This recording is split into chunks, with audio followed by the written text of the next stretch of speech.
આમ જોવા જઈએ તો ઠાકોર ને કોળીની વોટ બેંક ભેગી થાય તો કોઈ પણ વ્યક્તિ જે છે તે મુખ્યમંત્રી બની શકે. એટલે સૌરાષ્ટ્ર જે છે તે ભારતીય જનતા પાર્ટી જે છે તે સૌરાષ્ટ્રને વારંવાર પ્રભુત્વ આપતી રહી છે. ઉત્તર ગુજરાતમાંથી અત્યાર સુધી કોઈ પ્રદેશ પ્રમુખ આવ્યા નથી. 2024માં આ હેડ્રિક તૂટી, એટલે કે કેની બેને આ હેડ્રિક તોડી નાખી. સામે કોંગ્રેસ પણ એટલું મજબૂત થઈ રહ્યું છે. હવે સરકાર નહીં બને, આટલા વર્ષોથી જે સરકાર છે સરકાર નહીં રહે. તેમણે સમથિંગ 120 ઉપરની બેઠકો જે છે તે ભારતીય જનતા પાર્ટીને પ્રદેશ પ્રમુખના કાર્યકાળની દરમિયાન તેમણે અપાવી હતી. વિવાદ બહુ હતો છતાં પણ હોળી આવી એટલે હોળી બાદ થશે, પછી જન્માષ્ટમી આવી, જન્માષ્ટમી બાદ થશે, જન્માષ્ટમી પૂરી થઈ ગઈ, હવે દિવાળી નવરાત્રી નજીક છે. બરોબર છે, પણ હજુ સુધી મગનું નામ મરી પડતું નથી. આ વખતે શું લાગે છે, કોણ કોણ હોઈ શકે, કોણ કોણ ના હોઈ શકે? અંદાજે જો તમે એક વસ્તુ મારી પાસે ફિક્સ છે. તો આગળની જે 100 થી 125 સેકન્ડ તમે સાંભળ્યું એ ખાલી ટ્રેલર હતું, અને એ ટ્રેલરનું આખું પિક્ચર અમે અત્યારે બતાવવા જઈ રહ્યા છે. કારણ કે અત્યારના સૌથી વધારે ટોપિક ચર્ચાનો આ જ છે કે કોણ હશે નવા પ્રદેશ પ્રમુખ ભાજપના, કે કોણ હશે મંત્રીમંડળની અંદર સ્થાન પામેલા. ગૌતમ, જે રીતની આખી વાતચીત છે, ભલે આપણે શરૂઆતથી ભાજપની વાત કરીએ તો શંકરસિંહ વાઘેલા આવ્યા, વજુભાઈ વાળા આવ્યા, રાજેન્દ્રસિંહ રાણા, બધી વાતો આપણે કરી. એક પ્રભુત્વ અલગ અલગ પ્રદેશ પ્રમુખોનું રહ્યું છે. કઈ રીતની આખી એ શરૂઆત થઈને અત્યારને એને કઈ રીતે સોશિયલ એન્જિનિયરિંગમાં ભાજપ સેટ કરી રહ્યું છે? જો સૌથી ટફ વાત કરીએ તો 1991થી ભારતીય જનતા પાર્ટીમાં અનેક પ્રદેશ પ્રમુખો આવ્યા. 1991માં શંકરસિંહ વાઘેલા આવ્યા, ત્યારબાદ 1995ની અંદર કાશીરામ રાણા આવ્યા, 1998ની અંદર વજુભાઈ વાળા. એટલે આ ત્રણ જે પ્રદેશ પ્રમુખ આવ્યા એ ક્ષત્રિય સમુદાયમાંથી આવતા હતા, સીધા ક્ષત્રિય સમુદાયને બિલોંગ કરતા હતા. આ ત્રણ એવા હતા કે જે કાશીરામ રાણા જે છે તે દક્ષિણમાંથી આવતા હતા. બાકી શંકરસિંહ વાઘેલાની વાત કરીએ તો મધ્ય ગુજરાતમાંથી હતા તેઓ, અને વજુભાઈ વાળા જે છે તે સૌરાષ્ટ્રમાંથી આવતા હતા. એટલે સૌરાષ્ટ્ર જે છે તે ભારતીય જનતા પાર્ટી જે છે તે સૌરાષ્ટ્રને વારંવાર પ્રભુત્વ આપતી રહી છે. અને આ જ વસ્તુ ફરી એકવાર જોવા મળી. એટલે કે રાજેન્દ્રસિંહ રાણા જે છે તે ભાવનગરના હતા, અને એ ફરીવાર એક સૌરાષ્ટ્ર જે છે તે જોવા મળ્યું હતું. ત્યારબાદ પાટીદાર નેતાનું આગમન થાય છે. એટલે કે પ્રદેશ પ્રમુખ તરીકે 2007ની અંદર પુરુષોત્તમ રૂપાલા આવ્યા. તેમણે સમથિંગ 120 ઉપરની બેઠકો જે છે તે ભારતીય જનતા પાર્ટીને પ્રદેશ પ્રમુખના કાર્યકાળની દરમિયાન તેમણે અપાવી હતી. વિવાદ બહુ હતો છતાં પણ બરોબર 2001ની અંદર વાત કરીએ તો ભૂકંપ થયો હતો, 2002ની અંદર રાઇટ્સ થયા હતા, અને આ બધી પરિસ્થિતિઓ હતી, અને છતાં બી ભારતીય જનતા પાર્ટીનો દબદબો જે છે તે જોવા મળ્યો હતો. અને એમાં પણ આ પાટીદાર નેતાનું આગમન થયું. એટલે કે રૂપાલા કદાવર નેતા હતા, એ પણ સૌરાષ્ટ્રમાંથી આવતા હતા. એટલે કે જો ફરીવાર સૌરાષ્ટ્રને પ્રભુત્વ મળ્યું. ત્યારબાદ નરેન્દ્ર મોદી મુખ્યમંત્રી બન્યા, અને એ પછી જો કાર્યકાળની વાત કરીએ તો આરસી ફળદુ જે જામનગરના જે છે, અને તેમને આ પ્રભુત્વ મળ્યું. એટલે કે જામનગરમાંથી પ્રદેશ પ્રમુખ જે છે તે આવ્યા, અને એમણે 2012થી લઈને 2017 સુધી, એટલે કે 5 વર્ષ સુધીનો કાર્યકાળ જે છે તે એમણે નિભાવ્યો હતો. ત્યારબાદ જીતુ વાઘાણી જે છે તે આવ્યા, એ પણ પાછા ભાવનગરના, એ પણ સૌરાષ્ટ્રના. એટલે કે સૌરાષ્ટ્રનું સમીકરણ ચાલ્યું. આમ જોવા જઈએ તો મોટા ભાગે આ સૌરાષ્ટ્રનું સમીકરણ જે છે તે ચાલ્યું. સૌરાષ્ટ્રની વાત કરીએ, સૌરાષ્ટ્રમાં 54 જેટલી વિધાનસભાની બેઠક આવે છે.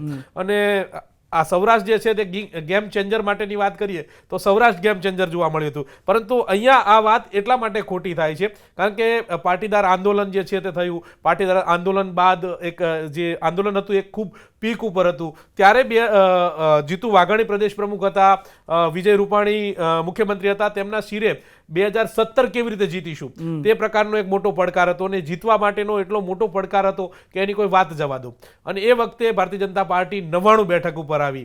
બરોબર છે, લોકો એવું વિચારતા હતા કે હવે સરકાર નહીં બને, આટલા વર્ષોથી જે સરકાર છે સરકાર નહીં રહે, આ પ્રકારની વાત હતી. અને વિજય રૂપાણી અને જીતુ વાઘાણીની જે જોડી હતી એમણે 99 બેઠકો લાવ્યા. એટલે અત્યાર સુધીની જો સમીકરણ જોઈએ તો 100 ઉપરની બેઠકો ભારતીય જનતા પાર્ટીને મળતી હતી. ત્યાં ડબલ ડિજિટ સૌથી લોવેસ્ટ હતું, 99 બેઠક લોવેસ્ટ હતી. એટલે ડબલ ડિજિટની અંદર ભારતીય જનતા પાર્ટી આવી, પણ સરકાર બચાવી એમણે. બરોબર છે, અને એ પણ 5 વર્ષનો કાર્યકાળ રહ્યા. એટલે કે આમ જોવા જઈએ તો 2002માં જે પુરુષોત્તમ રૂપાલા આવ્યા તેમનો પણ 5 વર્ષનો કાર્યકાળ, આરસી ફળદુ આવ્યા તેમનો પણ 5 વર્ષનો કાર્યકાળ, જીતુ વાઘાણી આવ્યા તેમનો પણ 5 વર્ષનો કાર્યકાળ. વર્તમાન સમયની અંદર જે પ્રદેશ પ્રમુખ CR પાટીલ જે છે તેઓ 2020માં આવ્યા, 2025, એટલે તેમનો પણ 5 વર્ષનો કાર્યકાળ પૂર્ણ થઈ ચૂક્યો છે. છેલ્લા 4 પ્રદેશ પ્રમુખની વાત કરીએ તો તમામે 5 વર્ષનો કાર્યકાળ નિભાવ્યો છે. આમ જોવા જઈએ તો ભારતીય જનતા પાર્ટીનું જે બંધારણ છે, બંધારણની વાત મુજબ 3 વર્ષનો કાર્યકાળ પ્રદેશ પ્રમુખને આપવામાં આવતો હોય છે. સંગઠન પર્વ શરૂ થતું હોય છે. સંગઠન પર્વની અંદર તમામ નેતાઓ જે છે તે એક જ પક્ષના નેતા હોય તેમને ફરીવાર પોતાનું જે પ્રાથમિક સદસ્ય પદ લેવું પડે છે, પછી તેમને બતાવવું પડે છે કે તેઓ નેતા કેવી રીતે છે, તેમની સાથે કેટલા લોકો જોડાય છે. આ બધું આપણે શક્તિ પ્રદર્શન, in short. હા બસ આ શક્તિ પ્રદર્શન છે. અને એમાં આ પ્રકારની વાત છે. હવે પ્રદેશ પ્રમુખ કોણ, આ પ્રકારની વાત છે. અત્યાર સુધીની વાત કરીએ તો 3 થી 4 જણા જે છે તે ક્ષત્રિય સમુદાયમાંથી આવ્યા, પાટીદાર સમુદાયમાંથી આવ્યા, સૌરાષ્ટ્રનું પ્રભુત્વ રહ્યું. કાશીરામ રાણા પછી દક્ષિણમાંથી આવ્યા હોય તો CR પાટીલ જે છે, CR પાટીલ દક્ષિણમાંથી આવ્યા, દક્ષિણમાંથી એમણે આવીને સારું એવું કાઠું પાડ્યું. એટલે કે એક વાત એવી પણ હતી કે રેકોર્ડ બ્રેક વિજય ક્યારે થશે. 156 બેઠકો આપણે 2000 સૌથી સક્સેસફુલ મોડલ કહેવાય તો 156 બેઠકો લઈને આવું. અને એમણે તો આવ્યા ત્યારે 8 વિધાનસભાની બેઠકનું એક ચૂંટણી હતી, પેટા ચૂંટણી હતી, એમાં પણ 100% પરિણામ મેળવ્યું. ત્યારબાદ આ વિધાનસભાની ચૂંટણીમાં પણ 100% પરિણામ મેળવ્યું. સ્થાનિક સ્વરાજ્યની ચૂંટણી આ સેમીફાઇનલ હોય છે. અત્યારે બી સત્તાની સેમીફાઇનલ આવશે, એટલે કે 2025ની અંદર પણ સત્તાની સેમીફાઇનલ જોવા મળશે. 2027ની ચૂંટણી પહેલા આજે 2025ની અંદર જે સ્થાનિક સ્વરાજ્યની ચૂંટણી આવશે, 2020ની અંદર જે સ્થાનિક સ્વરાજ્યની ચૂંટણી આવી ડિસેમ્બર મહિનાની અંદર, ત્યારે પણ 31 જિલ્લા પંચાયત જે છે એ પણ ભારતીય જનતા પાર્ટીએ વિન કરી હતી. આવું ક્યારેય બન્યું નહોતું અને એ વસ્તુ ફરી 2020ની અંદર જોવા મળી. તાલુકા પંચાયતમાં પણ રેકોર્ડ બ્રેક માર્જિનથી વિજય ભારતીય જનતા પાર્ટીએ મેળવ્યો હતો. એટલે કે વિજયનો સિલસિલો જે છે તે યથાવત રીતે 2025 પછી આ સિનારીઓ જોવા મળ્યો. તમે જે વાત કરી રહ્યા છો એમાં એવું થાય કે જે પ્રદેશ પ્રમુખ આવશે, જેના નામની આપણે ચર્ચા કરીએ, આ બધું સાંભળીને ડિપ્રેશનમાં આવી જશે કે મારે એટલું લોંગેસ્ટ વિન જે અથવા આટલો જે એક સારી જીત છે એને બરકરાર રાખવાની છે. તો એ નામોની ચર્ચા જે થઈ રહી છે, કેમ કે તમે કમલમમાં છો, ઘણી બધી બંધ બારણે પણ વાતો થતી હોય, કોના નામ આપ જોઈ રહ્યા છો કે જે હોઈ શકે? અત્યારે સીધી વાત એ છે કે આપણે છેલ્લા 10 વર્ષનો સિનારીઓ જોયો છે. નરેન્દ્ર મોદી જ્યારે મુખ્યમંત્રી હતા ત્યારે પ્રદેશ પ્રમુખ તરીકે પાટીદાર જોયા હતા, બરોબર છે. આ સિનારીઓ જે છે એ આપણે જોતા આવ્યા છે. પછી વિજય રૂપાણી આવ્યા, એટલે કે આનંદીબેન આવ્યા, તો આનંદીબેન વખતે વિજય રૂપાણી જે છે એ પ્રદેશ પ્રમુખ તરીકે આવ્યા અને એમનો ખૂબ જ નાનો કાર્યકાળ રહ્યો. વિજયભાઈ રૂપાણી મુખ્યમંત્રી બન્યા તો ફરી પાટીદાર નેતા જીતુ વાઘાણી પ્રદેશ પ્રમુખ તરીકે આવ્યા. પછી આ સિલસિલો જે છે તે બદલાયો હતો. હવે જ્ઞાતિવાદી સમીકરણ એ જોવા મળ્યું હતું અને આ જ વસ્તુ જોવા મળી. પણ એ પછી ઓબીસી નેતા અત્યારે જોવા મળ્યા, પાટીલ જે છે, બરોબર છે. હવે ઓબીસી નેતાની વાત સંભળાઈ રહી છે કે ઓબીસી નેતા કોણ? આમ જોવા જોઈએ તો ઠાકોર ને કોળીની વોટ બેંક ભેગી થાય તો કોઈ પણ વ્યક્તિ જે છે તે મુખ્યમંત્રી બની શકે. આ બંને કોમ્યુનિટી ભેગી થાય ને એની જોડે આદિવાસી સમુદાય અને અનુસૂચિત જાતિ સમુદાય, આ બંને જો એને સીધો ટેકો આપે તો એની સરકાર બને. આ પ્રકારનો સિનારીઓ જે છે તે જોવા મળતો હતો, આ જોવા મળી શકે છે, બરોબર છે. એટલે ભારતીય જનતા પાર્ટી કંઈ પણ કાઠું કાઢવા માટે કંઈ પણ રીતે તૈયાર જ હોય છે અને આપણે જોયું છે અત્યાર સુધીના આ રાજકીય સમીકરણો જોઈએ તો એમાં આ પ્રકારની પરિસ્થિતિ જે છે તે જોવા મળતી હોય છે. અને આપણે આજે જે સરકારો અત્યાર સુધી જોઈ એમાં આ પ્રકારની પરિસ્થિતિ જે છે તે જોવા મળી અને એ વસ્તુ બી પ્રૂવ થઈ ચૂકી છે. પરંતુ હવે પ્રદેશ પ્રમુખ પાટીલે તાજેતરમાં જ બેઠક થઈ હતી, બરોબર છે. આગામી દિવસોને 17 સપ્ટેમ્બરે નરેન્દ્ર મોદીનો જન્મદિવસ આવે છે, ત્યારબાદ સેવા પખવાડિયા ભારતીય જનતા પાર્ટીનું શરૂ થશે.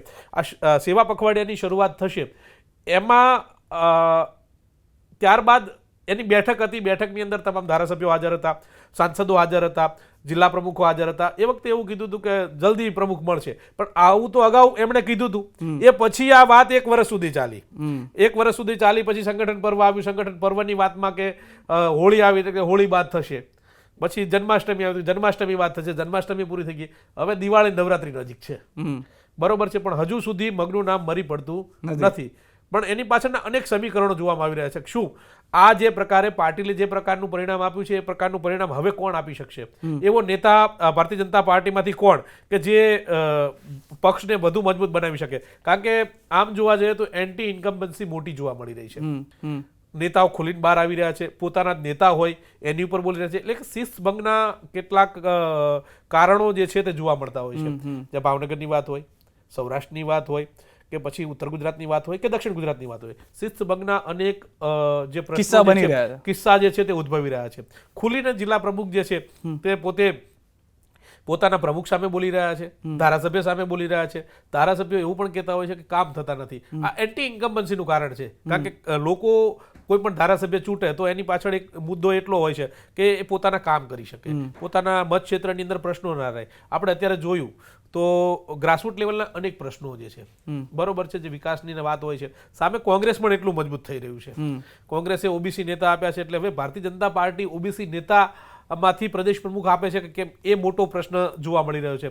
કારણ કે કોંગ્રેસને ઓબીસી નેતા આપ્યા છે, રેસના ઘોડાની વાત કોંગ્રેસે કરી છે. હવે ભારતીય જનતા પાર્ટીના રેસનો ઘોડો કયા ચહેરા તમે જોઈ રહ્યા છો અત્યારે હાલ જોઈએ તો ઉદય કાનગડ જે છે બરોબર છે, એમનું નામ એક ચર્ચાઈ રહ્યું હતું, પણ એને લઈને અનેક હવા હતી, કારણ કે મુખ્ય ચૂંટણી અધિકારી એ હતા આ સંગઠન પર્વના, અને સીધા નેતૃત્વની અંદર હતા. જ્યારે દિલ્હી રાષ્ટ્રીય સંગઠનની જે પર્વની બેઠક થતી હતી એમાં સીધો ડીલિંગ જે છે તે જોવાતું હતું, એટલે એમનું નામ મોખરે હોય એ આપણે માની શકીએ છીએ બરોબર છે. અને એ ઓબીસી સમુદાયમાંથી આવે છે, કારણ કે ઓબીસી મોરચાના પ્રમુખ હતા, ધારાસભ્ય બન્યા બાદ, ચૂંટણી અધિકારી બન્યા બાદ તેમણે આ પદ ઓબીસી સમુદાયના પ્રમુખ તરીકેનું પદ છોડ્યું હતું, એટલે કે એમનું નામ જે છે તે હોટ ફેવરિટ હતું, ચર્ચામાં હતું. ત્યારબાદ મયંક નાયક જે રાજ્યસભાના સાંસદ જે છે એ પ્રકારની પણ વાત જે છે તે જોવા મળતી હતી કે એમનું નામ જે છે તે ચર્ચાય, અને એ પણ વસ્તુ જોવા મળે. એક પરિસ્થિતિ એ પણ જોવા મળતી હતી કે એટલે એમનું નામ ચર્ચાય ને એ બની શકે એ પ્રકારની વાત હતી. પરંતુ કારણ કે ઉત્તર ગુજરાતના છે, ઉત્તર ગુજરાતમાંથી ઓબીસી ફેક્ટર જે છે, ઉત્તર ગુજરાતમાંથી અત્યાર સુધી કોઈ પ્રદેશ પ્રમુખ આવ્યા નથી, એટલે એવું પણ બને કે ઉત્તર ગુજરાતમાંથી બને. કારણ કે આ એટલા માટે શક્ય બને કારણ કે આમ જોવા જઈએ તો ભારતીય જનતા પાર્ટી 2014ની વાત કરીએ તો 2014ની અંદર નરેન્દ્ર મોદી જ્યારે લોકસભાની ચૂંટણી લડ્યા ત્યારે હેડ્રિક મળી. 2000 પછીના 5 વર્ષ 2019ની વાત કરીએ તો હેડ્રિક મળી. 2024માં આ હેડ્રિક તૂટી, એટલે કે કેનીબેને આ હેડ્રિક તોડી નાખી અને જ્ઞાનીબેનની એક બેઠક મળી. ઉત્તર ગુજરાતમાંથી આવતા ઉત્તર ગુજરાતના કદાવર નેતા. ઉત્તર ગુજરાતની વાત કરીએ તો ઠાકોર સમુદાયનું પ્રભુત્વ ગણાય છે. ઉત્તર ગુજરાતમાં મહેસાણામાં પણ ઠાકોર સમુદાયનું પ્રભુત્વ ગણાય છે, પાટણમાં પણ ગણાય છે, બનાસકાંઠામાં ગણાય છે. આ 3 જિલ્લા મોટા જિલ્લા છે બરોબર છે, અને સીધી અસર. અને ઠાકોર સમુદાય જે છે તે પોતાના સમાજને વફાદાર રહેતા હોય છે. આવું આપણે અગાઉ પણ જોયું છે. જે પ્રકારે 2000 જ્ઞાનીબેન ચૂંટણી લડ્યા પછી પેટા ચૂંટણી આવી, પેટા ચૂંટણીમાં પણ આ જ પ્રકારની પરિસ્થિતિ જોવા મળી કે જ્ઞાનીબેન જે હતા ચૂંટણી લડ્યા એટલે સ્વરૂપજી ઠાકોર જીત્યા બરોબર છે. ત્યાં ઠાકોર ફેક્ટર જે છે તે જોવા મળ્યું. પછી ત્યાં ભાજપ કોંગ્રેસ જોવા નથી મળતું, સમાજ છે ને, સમાજના નેતાને પ્રાધાન્ય આપો. આ જ વસ્તુ જે છે તે ઉત્તર ગુજરાતની અંદર જોવા મળે છે, અને ઉત્તર ગુજરાતની અંદર ધરેડમાં આ જ પ્રક્રિયા જે છે જોવા મળતી છે. પણ આ સિનારીઓ જે છે, એટલે કે એ રીતે આમ જોવા જઈએ તો ઠાકોર સમુદાયમાંથી ઉત્તર ગુજરાતમાંથી નેતા મળે તો પણ નવાય નહીં. વર્તમાન જે જગદીશ વિશ્વકર્મા જે છે સહકાર મંત્રી છે, તેમનું નામ પણ ચર્ચાઈ રહ્યું છે, કારણ કે ઉત્તર ગુજરાતના છે, ઉત્તર ગુજરાતમાંથી તેઓ બિલોંગ કરે છે, એટલે એમનું નામ પણ ચર્ચાઈ રહ્યું છે. એક વખત એવું પણ હતું કે હર્ષ સંઘવીનું નામ પણ ચર્ચાઈ રહ્યું હતું. હર્ષ સંઘવીની વાત કરીએ, હર્ષ સંઘવીનો જન્મ જે છે, એમનું પૈતૃક ગામ જે છે એ ડીસાની આજુબાજુનું છે, એટલે એના અનુસંધાને યુવા નેતાની પસંદગી કરવાની થાય તો પણ એ થાય. એટલે આમ જોવા જઈએ તો ભલે દક્ષિણમાં રહ્યા પણ સમીકરણ ઉત્તર ગુજરાતનું છે, એટલે કે આ પ્રકારના અનેક નામો જે છે. ગૌતમ, એક વસ્તુ એ પણ જોઈએ, જેમ તમે કીધું કે ઉત્તર ગુજરાતનું પ્રભુત્વ જો કદાચ આપે તો આપણે જોયું કે જે પ્રદેશ પ્રમુખ જે વિસ્તારના હોય, કેબિનેટ અથવા તો મંત્રાલય એ ઇર્દ ગિર્દમાં થતું હોય છે. જેમ કે સૌરાષ્ટ્રનું હોય તો સૌરાષ્ટ્રના હોય. હવે અહીંયા આગળ સૌરાષ્ટ્રવાળા ઘણા ટાઈમથી આપણે માનીને ચાલો કે રિસાયેલા છે અંદર ખાને કે બધી રીતે, અને વારંવાર એક નામ બહુ આવે, જયેશભાઈ રાદડિયા હવે આવશે, જયેશભાઈ રાદડિયા હવે આવશે. એક્ઝામ્પલ, આવા કેટલાય નામો છે કે જે રાહ જોઈ રહ્યા છે, અને એવી પણ ચર્ચા કદાચ તમારી સુધી પહોંચી હતી, મારી સુધી પહોંચી, એમ કે ટોપના 5 મંત્રીઓના બદલે પણ કંઈક આવી શકે. આ ચર્ચા મારા સુધી પહોંચી, તમે કમલમમાં જો તમે બધું જાણો. આ બધું કઈ રીતે મંત્રાલયની અંદર જોઈ રહ્યા છો બદલાવ તમે અત્યારે? જી બિલકુલ. આ સિદ્ધાર્થ, એક વસ્તુ ચોક્કસ છે કે મંત્રીમંડળની અંદર બદલાવ થશે. આ જ વસ્તુ આપણે જોઈ હતી. જ્યારે ચૂંટણી આવતી હોય છે ત્યારે નેતાઓના પરફોર્મન્સ જોવામાં આવતા હોય છે. કયો નેતા કેટલું પરફોર્મન્સ આપી શકે છે, કયા નેતાનું કેટલું પ્રભુત્વ છે, એનું જ્ઞાતિવાદી ફેક્ટર કેટલું છે, એના સમુદાયની અંદર એનું કેટલું પ્રભુત્વ જે છે એ પણ આ તમામ બાબતોથી જોવા મળતું હોય છે. અને આ વસ્તુ આપણે અગાઉની જે સરકાર હતી, અગાઉની જે રણનીતિ હતી એમાં જોવા મળ્યું. આમ જોવા જઈએ તો ગુજરાત પ્રયોગશાળા છે બરોબર છે, અને લોકોએ તો એવું પણ કીધું હતું પાટીલની પ્રયોગશાળા, કારણ કે પાટીલ પ્રદેશ પ્રમુખ તરીકે આવ્યા અને એમણે પહેલો પ્રયોગ નો રિપીટ થિયરીનો કર્યો. બધા નવા ચહેરા બરોબર. એની પહેલા જે સ્થાનિક સ્વરાજ્યની ચૂંટણી આવી એમાં એમણે એક પ્રયોગ એવો કર્યો. એ પ્રયોગ એવો હતો કે 3 ટર્મથી વધારે હોય તો એને જિલ્લા પંચાયત કે તાલુકા પંચાયત કે કોર્પોરેશનની ટિકિટ નહીં મળે બરોબર છે. 60 વર્ષથી ઉપરના હશે એને ટિકિટ નહીં મળે બરોબર છે. અને જે સગાવાદ હતો, જે એટલે કે પરિવારવાદમાંથી આવતો હોય તો નહીં મળે. આ 3 નિયમો લઈને આવ્યા, અને એના કારણે અનેક નેતાઓ જે છે તે નિરાશ થયા હતા. પરંતુ તેમ છતાં આ નિયમ આવ્યો છતાં પણ રેકોર્ડ બ્રેક પરિણામ 2020ની અંદર જે સ્થાનિક સ્વરાજ્યની ચૂંટણી જોવા મળી એમાં આપણે જોયું, અને આ વસ્તુ આપણે અનુભવ્યું પણ ખરું. એ પછી આખી સરકાર જે છે એટલે કે વિજય રૂપાણી સરદારધામના એક કાર્યક્રમમાં હતા અને ત્યાં પછી એમણે સીધું રાજીનામું આપ્યું. પછી એવું હતું કે મુખ્યમંત્રી તરીકે એમણે રાજીનામું આપ્યું, પણ મંત્રીમંડળના અનુભવી ચહેરાઓ પણ હશે, બરોબર છે. પણ જેવી ચૂંટણી આવી એવા એક બાદ એક નેતા એવું કીધું હું ચૂંટણી નહીં લડું. સૌથી પહેલા વિજયભાઈનું લેટર આવ્યો કે હું ચૂંટણી નથી લડવાનો. બીજો લેટર આવ્યો ભૂપેન્દ્રસિંહ ચુડાસમાનો કે હું ચૂંટણી નથી લડવાનો. પ્રદીપસિંહ જાડેજા ગૃહમંત્રી હતા, એમણે એવું કીધું હું ચૂંટણી નથી લડવાનો. ત્યારબાદ ત્રીજા નેતા નીતિન પટેલ, એમણે એવું કીધું હું ચૂંટણી નથી લડવાનો. એટલે આ તમામ નેતાઓએ એક બાદ એક પોતાના લેટર લખીને કીધું કે ભાઈ અમે ચૂંટણી નથી લડવાના. એટલે એક વસ્તુ એ જોવા મળી કે મંત્રીમંડળ આખું બદલાય, એમાં નો રિપીટ થિયરી આવી, અને એ નો રિપીટ થિયરી આવી ત્યારબાદ ભૂપેન્દ્ર પટેલની સરકાર બની 2022ની અંદર. રેકોર્ડ બ્રેક પરિણામ મળ્યું, અને એમાં પણ કેટલાક નેતાઓ કપાયા, ચાહે અરવિંદ રૈયાણી હોય, પૂર્ણેશ મોદી હોય, ધારાસભ્ય છે, મંત્રી નથી, બરોબર છે. એટલે આ બધા નેતાઓ પોતાના પરફોર્મન્સ મજબૂત જ હતા, બરોબર છે, પરંતુ ક્યાંક ને ક્યાંક કપાયા છે. આ વખતે શું લાગે છે, કોણ કોણ હોય શકે, કોણ કોણ ના હોય શકે? અંદાજે જો તમે એક વસ્તુ મારી પાસે ફિક્સ છે, અને એ વસ્તુ એવી છે કે પરફોર્મન્સના આધારે નેતાઓને ચાન્સ મળશે. સૌ પ્રથમ એવું હતું કે જ્યારે ભૂપેન્દ્ર પટેલની સરકાર બની ત્યારે 100 દિવસનો લેખાજોખા જોવામાં આવવાનો હતો. એટલે કે 100 દિવસનો એક ટાસ્ક આપવામાં આવ્યો હતો કે 100 દિવસની કામગીરીના એક રિપોર્ટ કાર્ડ તૈયાર થશે, અને રિપોર્ટ કાર્ડ તૈયાર કરવાની વાત હતી. પરંતુ ત્યાં પછી સરકાર ચાલી ને ચૂંટણી આવી ને પેટા ચૂંટણી હતી ને લોકસભાની ચૂંટણી હતી ને એમાં આ બધી બાબતો જે છે તે ભૂલાઈ ગઈ અને કન્ટિન્યુ ચાલ્યું. કારણ કે ત્યાર પછી તો લોકસભાની ચૂંટણી આવી, લોકસભાની ચૂંટણીની અંદર તમામ નેતાઓ કામે લાગી ગયા, અને એ વખતે પ્રધાનમંત્રી નરેન્દ્ર મોદી ચૂંટણી લડતા હતા. એટલે સૌ કોઈ નેતાને એક જ વાત હતી કે આપણે મોદીને જીતાડવાના છે, બરોબર છે. એટલે જીતાડવાની કમર કસવામાં લાગી ગયા હતા. પરંતુ વોટ શેરિંગની વાત કરીએ તો એમાં ક્યાંક ઓછો વોટ શેરિંગ 2024ની લોકસભા હતી એમાં 2019 કરતા અને 2014 કરતા ઓછો થયો. પણ છતાં ગુજરાતમાંથી પરિણામ મળ્યું, બરોબર છે. પરિણામ પણ ચોક્કસ રીતે મળ્યું, પણ એમાં એક સીટ ગુમાવી, હેડ્રિક ના થઈ. એક વસ્તુ એ આપણને એ જોવા મળી. એ જ રીતે અત્યારે હાલ જે મંત્રીમંડળની વાતો ચાલી રહી છે, પરંતુ વાત એવી છે કે જ્યારે પ્રદેશ પ્રમુખ આવે પછી મંત્રીમંડળનું વિસ્તરણ થતું હોય છે.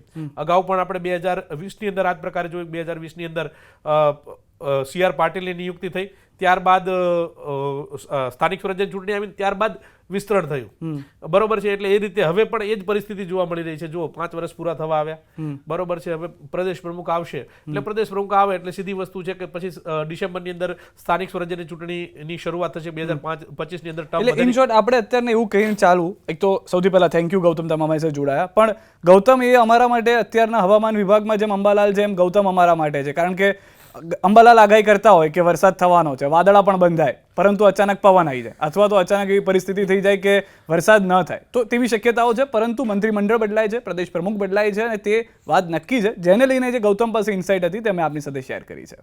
થેન્ક યુ આ પોડકાસ્ટ જોવા માટે. તમે તમારી કમેન્ટ્સ કરી શકો છો કે તમારે કોની સાથે પોડકાસ્ટ સાંભળવો છે, તમારો શું ઇન્ટરેસ્ટ છે, તે પણ આપ અમને કમેન્ટ કરીને જણાવી શકો છો.